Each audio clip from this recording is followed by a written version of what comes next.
comment une relation amoureuse permet à ces deux protagonistes de grandir et d'évoluer. Voilà un petit peu comment on pourrait résumer le pitch de À tes côtés, un excellent shoujo manga dont la parution a démarré au mois de juin en France chez Akata, et je vais vous dire pourquoi, c'est vraiment un de mes coups de cœur de cette année 2020.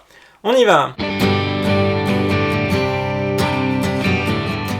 Bonjour les Sakura, c'est Morgane, on se retrouve pour une nouvelle chronique manga, cette fois-ci un shoujo manga issu du magazine de prépublication dont vous savez que je l'adore, c'est le magazine de prépublication Dessert. J'ai déjà fait moult chroniques de mangas qui sont issus de ce magazine, c'est juste une sorte de condensé de tout ce que j'aime dans le shoujo manga. Et là, vous le voyez par exemple sur le numéro d'août 2020, la série que je vous présente aujourd'hui, À tes côtés, ou en japonais Hananoi-kun to Koi no Yamai, eh bien, faisait la couverture, et ça a été le cas de manière assez régulière pour cette série, qui est vraiment un des succès du magazine actuellement. Il porte le magazine, pour l'instant 6 tomes sont parus au Japon. C'est une série démarrée en 2018 par Megumi Morino dans le magazine Dessert, dans le numéro de février 2018, donc 6 tomes parus au Japon, 2 tomes parus en France, le 3e est attendu pour l'automne. L'intrigue commence très simplement alors que l'héroïne, Hotaru, est avec une autre amie dans un café, et que dans le même temps, à une autre table, il y a une sorte d'esclandre entre un garçon vraiment beau gosse et puis sa petite amie, et une rupture qui se met en place, c'est-à-dire que la petite amie décide de rompre avec le beau gosse en question, que plus tard, dans la même journée, Hotaru va retrouver elle le voit malheureux dans un parc, et alors que, on va dire, les éléments s'abattent sur lui, elle décide de le protéger de la neige avec son parapluie. Donc le protagoniste c'est Hananoi, la jeune femme c'est Hotaru, et à partir de là, en fait, quelques jours après, donc Hananoi arrive dans la classe de Hotaru et lui fait sa déclaration, ce qui paraît totalement surréaliste. Je t'aime, tu veux bien sortir avec moi? Voilà, sans véritablement de fondement. On se dit mais il est étrange ce protagoniste, et Hotaru, qui est une sorte de concentré de bienveillance, mais d'un autre côté qui n'a jamais vraiment exploré ce qu'étaient les sentiments, et n'a pas vraiment réfléchi à l'amour en elle-même, ne sait pas comment réagir. Alors au début, elle discute avec Hananoi, et elle lui explique un peu la situation, et qu'elle hésite, elle sait pas trop. Et ils ont une conversation qui paraît complètement, entre guillemets, anecdotique sur les cheveux, où du coup Hananoi lui demande par exemple quelle coiffure elle aime, et elle répond les cheveux courts, c'est plus facile à laver, elle porte une coupe de cheveux courts, et en fait lui qui a des cheveux longs, le lendemain arrive avec des cheveux courts. Alors ça paraît vraiment là encore assez extrême comme comportement. Et plus tard, dans tout le premier chapitre, on le voit ainsi, par exemple, aller dans la neige chercher l'épingle à cheveux de l'héroïne qu'elle a perdue, enfin qu'une de ses camarades a perdue dans le terrain de sport, mais terrain de sport qui est du coup complètement enneigé, et lui se rougit les mains, enfin s'en blesse les mains. Donc on se dit mais c'est vraiment un personnage assez frappant. Il est amoureux, mais il est amoureux à l'excès. D'ailleurs, c'est vraiment cet élément-là qui transparaît dans le titre japonais. Et malgré tout, on s'attache à ces deux personnages parce que Hotaru, elle va apporter une sorte d'équilibrage à Hananoi, même si ce dernier est très excessif, hein, comme on le disait au début. Et en fait, il y a beaucoup plus que ça. Et c'est ce qui est vraiment frappant dans ce manga, c'est-à-dire qu'à la lecture du premier tome, on peut se dire ah ouais, c'est un peu étrange comme relation, voire un peu malsain dans le côté vraiment excessif du protagoniste masculin et cette jeune fille, Hotaru, qui est en seconde, qui n'a pas vraiment encore totalement de notion de ce qu'est l'amour, et donc ils sont dans une relation où ils vont voir s'ils vont sortir ensemble. L'échéance, c'est la date de Noël, enfin plus exactement, oui, c'est la date de Noël, et à partir de ce moment-là, eh bien on les voit apprendre à se connaître, et puis aussi dans le deuxième tome, l'horizon s'étend. Hotaru commence un petit boulot dans une librairie dont on peut imaginer qu'elle est inspirée, enfin c'est même sous-entendu et dit au niveau des remerciements par une librairie qui existe réellement, une librairie Sansedo à Omiya dans le nord de la préfecture de Tokyo.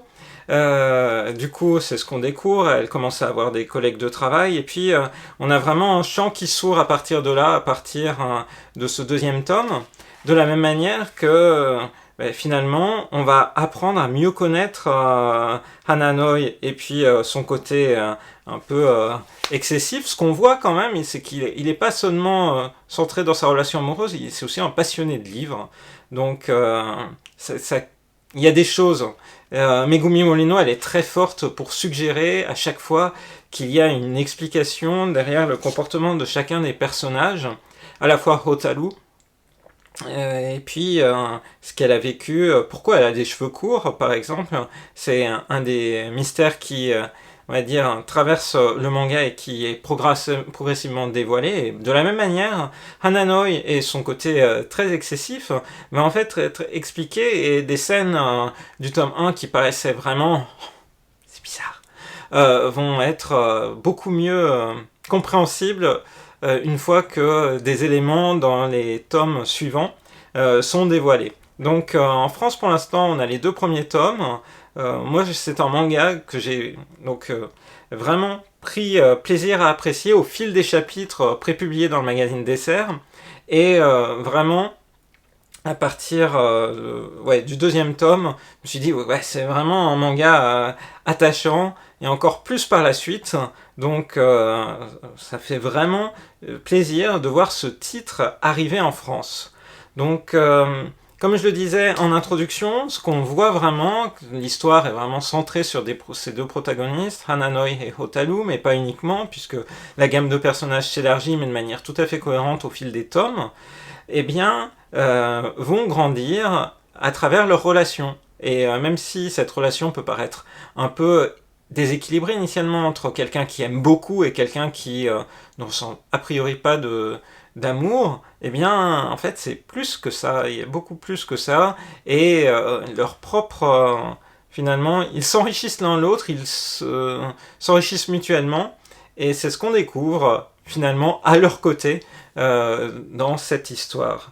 Donc, au Japon, 6 tomes parus, c'est vraiment des hits, comme je le disais, du magazine Dessert, puisque les 6 tomes sont vendus en tout jusqu'alors à plus de 1,4 million d'exemplaires en cumulé, ça veut dire à peu près 200-250 000 exemplaires chaque tome, ce qui pour un shoujo manga est vraiment très très bon.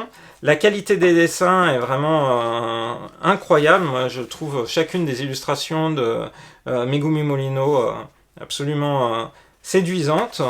Donc Megumi Morino est une mangaka qui a fait ses débuts dans le magazine Dessert, maintenant il y a plus de 7 ans, en 2013. Elle a signé une première série qui était Good Morning Little Briar Rose, paru aux éditions Akata en 6 tomes en France. Et donc cette série Good Morning Little Briar Rose s'est étalée de 2015 à 2017, et en 2018, eh bien, elle a démarré donc à tes côtés, qui se poursuit, 6 tomes parus, bien mis en avant, une édition collector par exemple pour le tome 5 au Japon.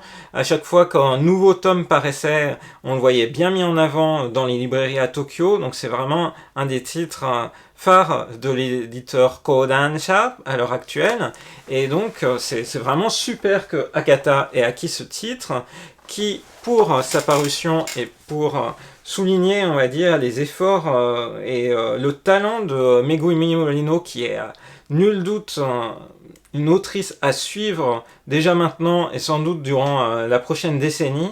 Ils ont sorti ce pack d'illustrations. Moi, je suis fan de ces illustrations. C'est vraiment ce qui m'a attiré initialement sur À tes côtés.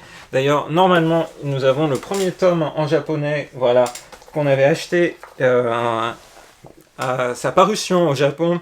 On avait découvert cette série-là dès le départ et ça nous avait vraiment tout de suite frappé comme une série touchante. Donc c'était vraiment par le visuel. Hein. Là, en l'occurrence, pour Hanano-kun, à ce moment-là, je lisais pas encore mensuellement le magazine Dessert, donc c'était vraiment le visuel. Et puis donc un pack d'illustrations vraiment très joli avec à la fois une illustration sur My Dear Neighbor, qui est en fait la première œuvre publiée en tankobon, My Fair Neighbor, en version japonaise, mais My Dear Neighbor dans son titre français.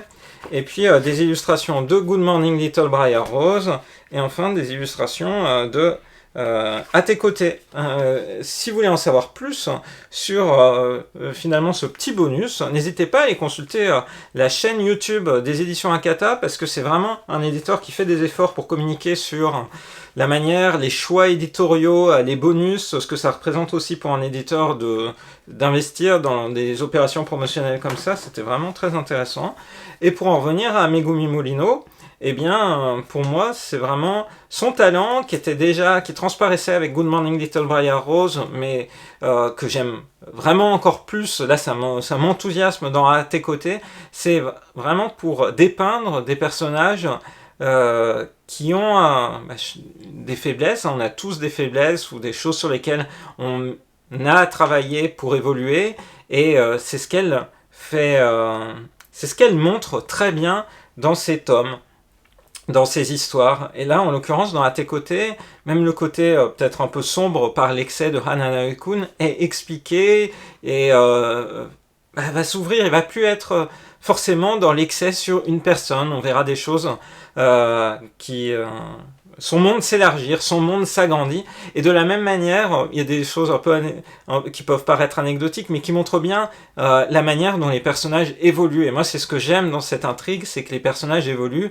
Une des copines de Hotaru a peur des chiens, et à un moment donné, elle va se retrouver dans un chapitre que j'adore, donc c'est plus tard dans l'intrigue, mais ça n'en dit pas trop. Elle va se retrouver à aller chez un de leurs amis mutuels, exprès, pour aller au-delà de sa peur des chiens, avec un chien trop mignon, qui est dessiné dans tout un chapitre, je crois que c'était le chapitre 15 ou 16, bref, c'est des choses qui vont arriver et donc qui étaient parues maintenant dans le magazine de prépublication Dessert. À l'heure actuelle, il y a 27 chapitres, donc en l'occurrence, on sait déjà qu'un 7e tome et sans doute un 8e arriveront à l'automne au Japon, et pour nous en France, c'est donc, à mon avis, pour 2020, vraiment un shoujo manga qui mérite votre intérêt.